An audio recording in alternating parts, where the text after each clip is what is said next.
ఆరాధనలకు పాత్రుడు. ఎందుకంటే దేవుడు ఆయన మన స్తుతులకు పాత్రుడు. ఎందుకంటే గడిచిన వారమంతటి నుండి ఈ వారం వరకు సజీవులుగా ఉంచినందుకు దేవుణ్ణి స్తుతిద్దాం, ఆరాధిద్దాం. కొద్ది నిమిషాలు అందరూ కళ్ళు మూసుకున్నట్లయితే మన ప్రాణాత్మ దేహాలను దేవుని సన్నిధిలో కుమ్మరించి దేవుణ్ణి ఆరాధిద్దాం, దేవుణ్ణి అడుగుదాం. దేవా, నీ సన్నిధిలో ఉన్నామయ్యా, మమ్మల్ని దీవించండి అయ్యా.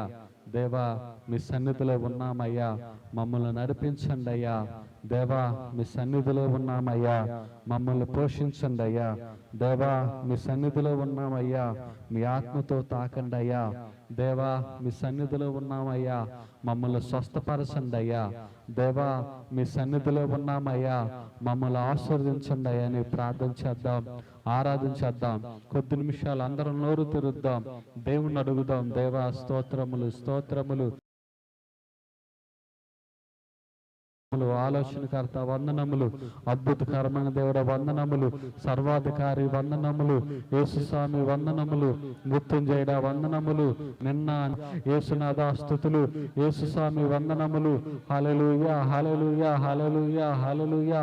మృత్యుంజయుడ వందనములు, యేసునాథుడ వందనములు, యేసురాజా వందనములు, ప్రభువా వందనములు, రాజులకు రాజా వందనములు. అందరం స్తుతిద్దాం, అందరం స్తుతిద్దాం. హల్లెలూయా, అందరం స్తుతిద్దాం. యేసయ్యా, నిన్ను ప్రేమిస్తున్నాము రాజా. యేసయ్యా, నిన్ను ఆరాధిస్తున్నాము రాజా. యేసయ్యా, నిన్ను పూజిస్తున్నాము రాజా. యేసయ్యా, ఇదిగోనైనా మమ్మల్ని స్వస్థపరచండి ఆయన. యెహోవా రాఫాగా హల్లెలూయా, హల్లెలూయా, హల్లెలూయా, హల్లెలూయా. స్తుతి, స్తుతి. అందరం ఆరాధిద్దాం, అందరం ప్రార్థన చేద్దాం, అందరూ దేవుణ్ణి వేడుకుందాం. హల్లెలూయా, హల్లెలూయా, హల్లెలూయా. స్తోత్రం, స్తోత్రం, స్తోత్రం, స్తోత్రం, స్తోత్రం. హల్లెలూయా, హల్లెలూయా, హల్లెలూయా, హల్లెలూయా, హల్లెలూయా. యేసు స్తోత్రం, స్తోత్రం, స్తోత్రం, స్తోత్రం. హల్లెలూయా, హల్లెలూయా, హల్లెలూయా, హల్లెలూయా, హల్లెలూయా, హల్లెలూయా. రాజా వందనాలు, స్తోత్రం, వందనాలు, వందనాలు, వందనాలు. సజీవుడా వందనాలు, వందనములు. యెహోవా రాఫా వందనములు, ఎల్రోయి వందనములు, యెహోవా రాఫా స్తోత్రములు. హల్లెలూయా, హల్లెలూయా, హల్లెలూయా. అయ్యా, నిన్ను ప్రేమిస్తున్నాము నాయనా, నిన్ను ఆరాధిస్తున్నాము నాయనా, నిన్ను పూజిస్తున్నాము నాయనా. అయ్యా, నీకు స్తోత్రములు చెప్తున్నాము నాయనా. అయ్యా, స్తోత్రములు, స్తోత్రములు. సమీపించరాని తేజస్సునందు ఒక్కడవే అమరుడువై నాయనా, గాన ప్రతిగానముల చేత కొనియాడబడుతున్న దేవుడా. యెహోవా పరిశుద్ధుడు, యెహోవా పరిశుద్ధుడు, యెహోవా పరిశుద్ధుడు అని ఖరాబుల చేతను, శరాబుల చేతను, గాన ప్రతిగానముల చేత కొనియాడబడుతున్న దేవుడు వందనాలు నాయన. మా ఆరాధనలకు పాత్రుడా, మా స్తుతులకు పాత్రుడా వందనాలు. హల్లెలూయా, హల్లెలూయా, హల్లెలూయా. ప్రేమించేదన్ అధికముగా ఆరాధింతు ఆసక్తితో. అందరం పడతావా? చప్పట్లు కొడుతూ.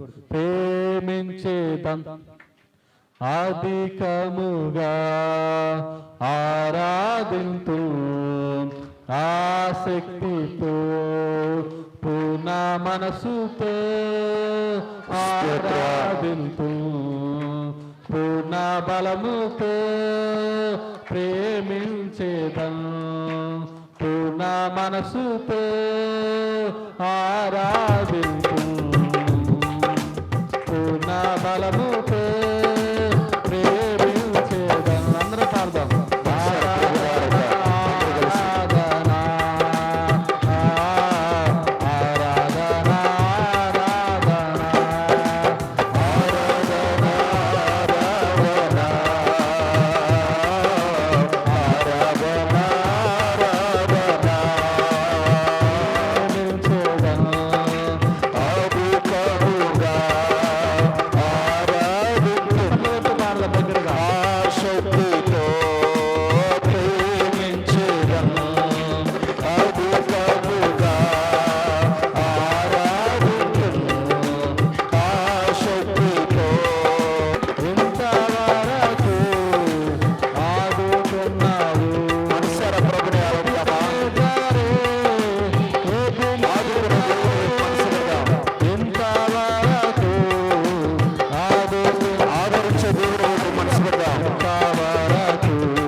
స్తోత్రం. హల్లెలూయా. ప్రేమమైన వందనాలు యేసు. హల్లెలూయా హల్లెలూయా హల్లెలూయా. స్తోత్రం స్తోత్రం స్తోత్రం. యేసునాథ వందనాలు. హల్లెలూయా హల్లెలూయా.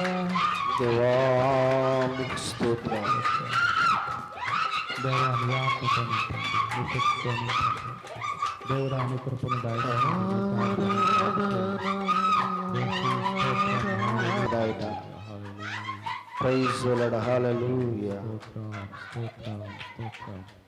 అందరం కళ్ళు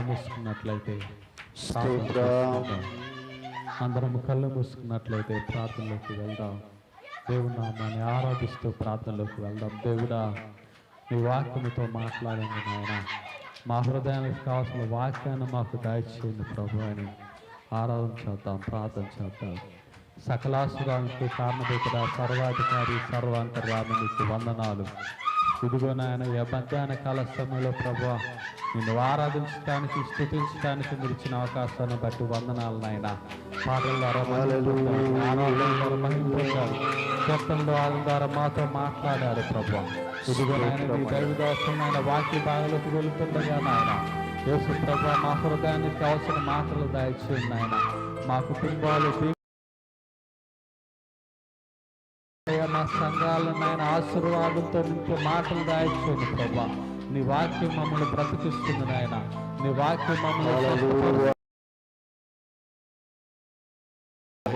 వాక్యం మమ్మల్ని పరిశుద్ధతలోకి నడిపిస్తుంది ప్రభా.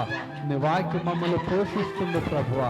అయా, నీ వాక్యం మమ్మల్ని బలపరుస్తుంది నాయన. నీ వాక్యం మమ్మల్ని రక్షణలోకి నడిపిస్తుంది నాయన. అయా, నీ వాక్యాన్ని మాకు దయచేయండి ప్రభా. మా హృదయంలో ముద్రించమని ప్రార్థిస్తున్నాము నాయన. అయ్యా, ఈ ఆరాధనలో ప్రభా మమ్మల్ని తాకినందుకు వందనాలు. ఈ ఆరాధన మమ్మల్ని స్వస్థపరిచినందుకు వందనాలు నాయన. ఈ ఆరాధన ద్వారా నాయన మీరు మహిమ పొందినందుకు వందనాలు ప్రభా. అయ్యా, ఇదిగో ప్రభా, మీరు నాయన మీ వాక్యాన్ని మాకు దయచేయండి ప్రభా. ఈ మధ్యాహ్న కాల సమయంలో సకల మహిమ, ఘనత, ప్రభావాలు నీకు ఆరోపిస్తూ యేసునామములో ప్రార్థించి అడుగు వేడుకుంటున్నాము తండ్రి. కూర్చుందామండి. అందరం కూర్చుందాం. దేవుని నామానికి మహిమ కలుగును గాక. ఈ సమయంలో దేవుడు చేసిన మేలులు తలంచుకుంటూ దేవుని యొక్క మందిరంలో మన యొక్క సాక్ష్యాలను పంచుకుందాం.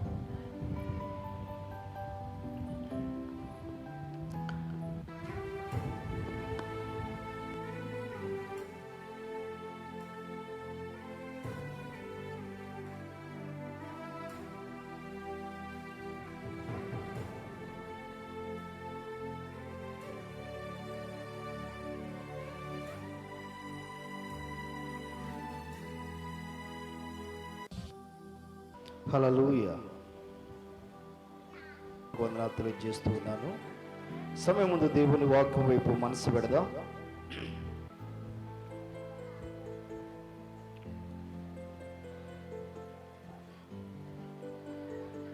సామెతల గ్రంథము 3వ అధ్యాయము 5వ వచనం. సామెతల గ్రంథము 3వ అధ్యాయము 5వ వచనాన్ని చదువుకుందాం.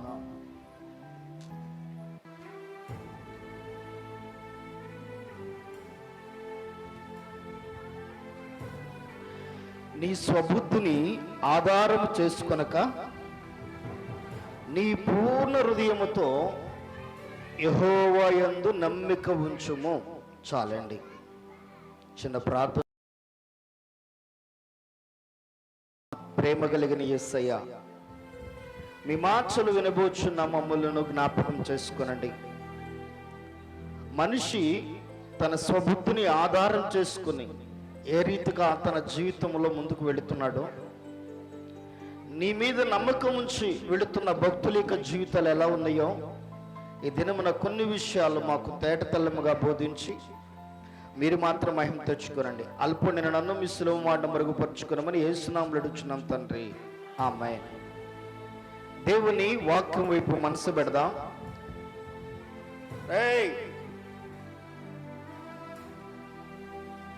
లోపలికి రావాలా, బయట కాదు.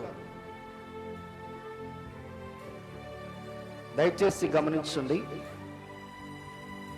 ఒక రోజున తండ్రి కొడుకుతో చెప్తున్నాడంట. ఏమనంటే, నానా బాగా చదువుకోవాలి, మంచి మార్కులు తెచ్చుకోవాలి, నా పేరు నిలబెట్టాలరా అని చెప్తున్నాడంట. 10th క్లాస్లో ఎట్లాగో పాస్ అయ్యాడు, మార్క్స్ తెచ్చుకున్నాడు. ఇంటర్మీడియట్కి వచ్చాడు, ఫస్ట్ ఇయర్ వచ్చాడు, ఫస్ట్ ఇయర్లో ఎలాగో మార్కులు తెచ్చుకున్నాడు. సెకండ్ ఇయర్లో వచ్చేసరికి ఫెయిల్ అయిపోతా ఉన్నాడంట, బాగా ఫెయిల్ అవుతున్నాడంట. 2 సార్లు ఎగ్జామ్ రాస్తాడు, ఫెయిల్ అయ్యాడు. 3ఓసారి ఎగ్జామ్ రాస్తాడు, ఫెయిల్ అయ్యాడు. తండ్రికి బాధ అనిపించి అన్నాడంట, రే ఈసారి కానీ ఫెయిల్ అయితే నన్ను నానా అని పిలవద్దురా అన్నాడంట. ఏమని? నానా అని పిలవద్దురా అన్నాడంట. ఈ మాట అనగానే తండ్రికి, ఆ మాట అన్నాడు కదా, వెళ్ళి ఎగ్జామ్ రాస్తాడు. తండ్రి అనుకుంటున్నాడు, నా కొడుకు మంచి మార్క్స్ వచ్చేస్తే పాస్ అయిపోతున్నాడు. ఈ అబ్బాయి ఇంటికి వెళ్ళి వాళ్ళ నాన్న పేరు సుబ్బారావు గారు, సుబ్బారావు గారు మరలా ఫెయిల్ అయ్యా అన్నాడంట. ఏమన్నాడు? సుబ్బారావు గారు మళ్ళా ఫెయిల్ అయ్యా, ఏంట్రా పేరు పెట్టి పిలుస్తున్నావు అన్నంట వాళ్ళ అమ్మ. ఆయన ఏమన్నాడు తెలుసా? నేను ఫెయిల్ అయితే నానాని పిలవద్దు అన్నాడు. అందుకని నానాని పిలవను ఈ రోజు నుంచి. ఏమని పిలుస్తాను? సుబ్బారావు. అంటే తండ్రి చెప్పిన మాట ఈ పిల్లవాడికి ఎలా అర్థమైంది? ఎలా అర్థమైంది? తండ్రి బాధతో పని లేదు, తండ్రి వేదనతో అవసరం లేదు, తండ్రి కష్టం అవసరం లేదు, తండ్రి మానసికంగా నలిగిపోతున్న బాధ ఈ బిడ్డకి అవసరం లేదు. కానీ బిడ్డకి ఏం అవసరం? తన ఇష్టమే తనే. నేటి కాలం ముందు చాలా మంది జీవితాలు అలాగే ఉన్నాయండి.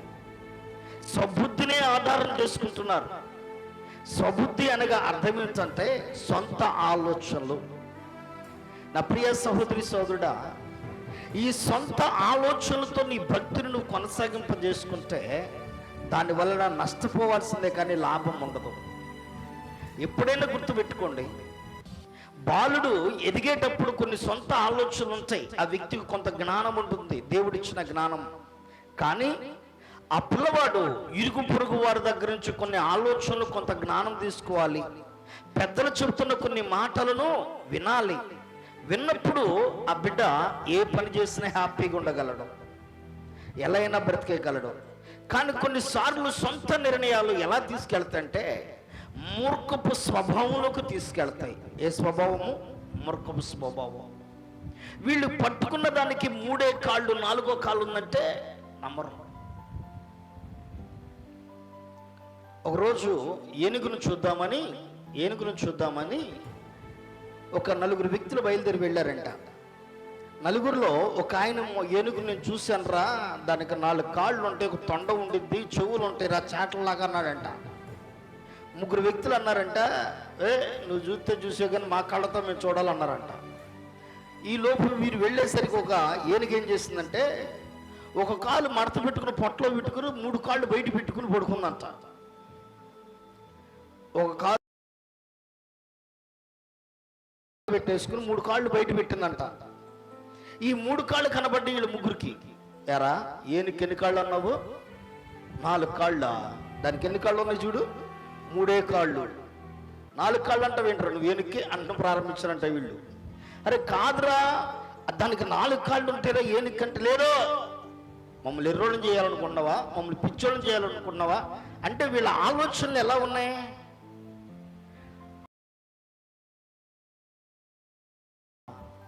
సత్యం చెప్పినా అంగీకరించలేని విధానం. ఎందుకంటే వాళ్ళ మనసులకి తోచింది, వారి ఆలోచన తోచింది ఒకటే. ఆ ఒకటి ఎదుట వ్యక్తి ఇది వాస్తవం చెప్తున్నా మేము నమ్మం, అది కరెక్ట్ కాదు.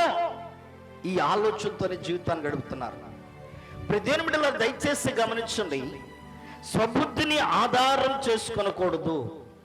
బైబిల్లో ఎవరెవరు స్వబుద్ధిని ఆధారం చేసుకుని వారి జీవితాలు పత్రమైనవి, ఎవరెవరు దేవుని మీద ఆధారపడి ఆయన నమ్మిక ఉంచి వారి జీవితాలు బాగు చేసుకున్నారో క్లుప్తంగా కొన్ని విషయాలు జ్ఞాపకం చేసుకుందాం. మొట్టమొదటిగా లేఖన గ్రంథంలో నుంచి దేవుని వాక్యం వైపు మనసు పెడదాం.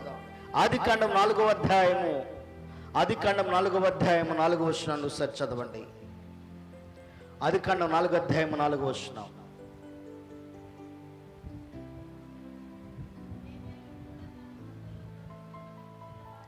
ఏబేలు కూడా తన మందులో తొలుచూలు పుట్టిన వాటిలో క్రొవ్విన వాటిని కొన్నిటిని తెచ్చెను.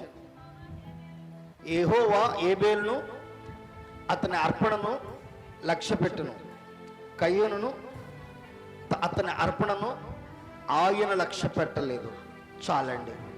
కయ్యూను అర్పణ దేవుడు లక్ష్య పెట్టలేదంట, ఏబేలు అర్పణ దేవుడు లక్ష్య పెట్టాడంట. ఇద్దరు అన్నదమ్ముళ్ళు కలిసి దేవుని దగ్గరికి వెళ్ళారు. దేవుని దగ్గరికి వెళ్తే ఒక వ్యక్తినేమో దేవుడు మెచ్చుకున్నాడు, వ్యక్తినేమో దేవుడు పక్కన పెట్టాడు. ఇప్పుడు మెచ్చుకున్న వ్యక్తి ఇంకా చూడంగానే పక్కన పెట్టేసిన వ్యక్తికి కోపం వచ్చిందంట. గమనించండి, ఏబేలు చిన్నవాడు, కయ్యూను పెద్దవాడు దేవుని దగ్గరికి అర్పణ తీసుకొచ్చాడు, చిన్నవాడు కూడా దేవుని దగ్గరికి అర్పణ తీసుకొచ్చాడు.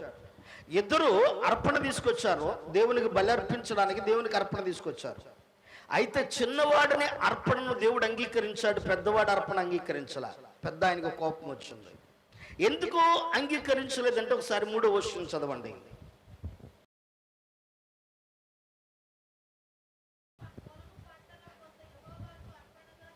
కయ్యూను పొలము పంటలో కొంత యెహోవాకు ఎలా తెచ్చాడంట? అర్పణగా తెచ్చాడంట. కానీ ఏబేలు ఏం చేశాడు? క్రొవ్విన వాటిలో దూడను, ఈ పొట్టేళ్లను ఏం చేస్తాడు? అర్పణగా తెచ్చాడంట. ఇప్పుడు దేవునికి ఇష్టమైన బలియాగాన్ని ఏబేలు అర్పించాడో, కయ్యూనేమో తన సొంత స్వబుద్ధిని ఆధారం చేసుకున్నాడు. నాకుంది ఇదే, నాకు పండింది ఇదే, నా చేతనైంది ఇదే, నేను చేయగలిగేది ఇదే.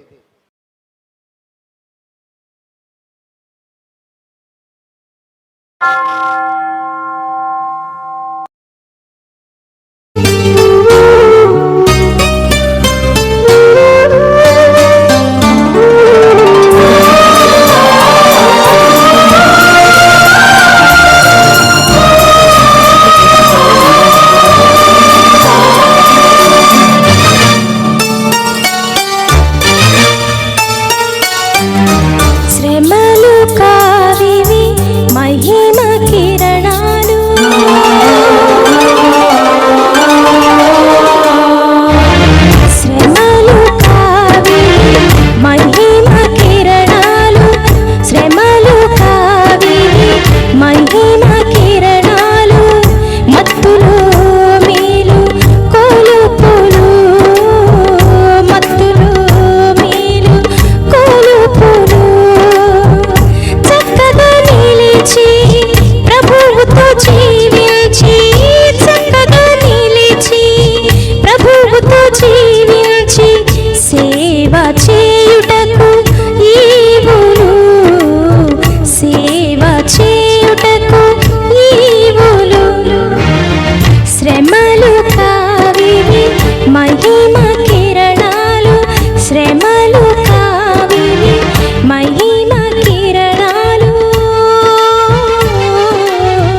శ్రమ